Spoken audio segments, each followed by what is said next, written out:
इस कहानी को पूरी तरह से की जो सच जानना चाहता था, लेकिन सच ने ही उसे निगल लिया। शहर से दूर घने जंगलों के बीच एक पुरानी हवेली थी। हवेली इतनी पुरानी कि उसकी दीवारों से सीलन की बदबू आती थी और खिड़कियों से हमेशा अजीब सी आवाज़ें गूंजती थीं। गांव वाले कहते थे उस हवेली में रात के बाद दिन नहीं होता, और ख़ासकर एक जगह, कमरा नंबर 13। रवि एक यूट्यूबर था। उसका चैनल रहस्यमयी जगहों पर आधारित था। व्यूज़ कम हो रहे थे तो उसने सोचा अगर इस हवेली में एक रात बिताई जाए तो वीडियो वायरल हो जाएगा। गांव वालों ने उसे रोका।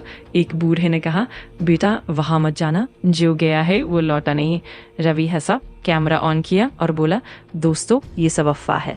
रात 12 बजे वह हवेली के अंदर दाखिल हुआ। जैसे ही उसने कदम रखा, दरवाज़ा अपने आप बंद हो गया। धड़ाम। हवेली के अंदर अंधेरा था। टॉर्च की रोशनी में दीवारों पर नाखूनों जैसे निशान दिख रहे थे। तभी उसे ऊपर से आवाज़ आई, तक तक तक, कोई चल रहा था। रवि ने डर छुपाते हुए कहा, दोस्तों शायद हवा है। वह सीढ़ियाँ चढ़ा। ऊपर एक गलियारा था जहाँ 12 कमरों के दरवाजे बंद थे। आखिर में एक दरवाज़ा आधा खुला था, उस पर लिखा था 13। जैसे ही रवि पास गया, दरवाज़ा अपने आप खुल गया।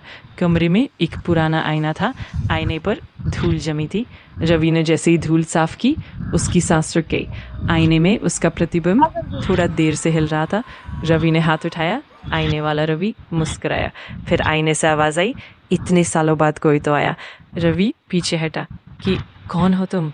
आईने वाला बोला, मैं वही हूँ जो यहाँ फंसा हुआ है, अब तू मेरी जगह लेगा। अचानक कमरे का दरवाज़ा बंद हो गया। लाइट उठ गई। हवेली गूंज उठी चीखों से। सुबह गांव वालों ने देखा, हवेली के बाहर रवि बैठा था। वे सामान्य लग रहा था, मुस्कुरा रहा था। उसने कहा, सब अफवाह है, कुछ भी नहीं। लेकिन जब वह चला, एक बच्चे ने देखा रवि की परछाई उसके साथ नहीं चल रही थी, वो कमरे नंबर 13 की तरफ जा रही थी।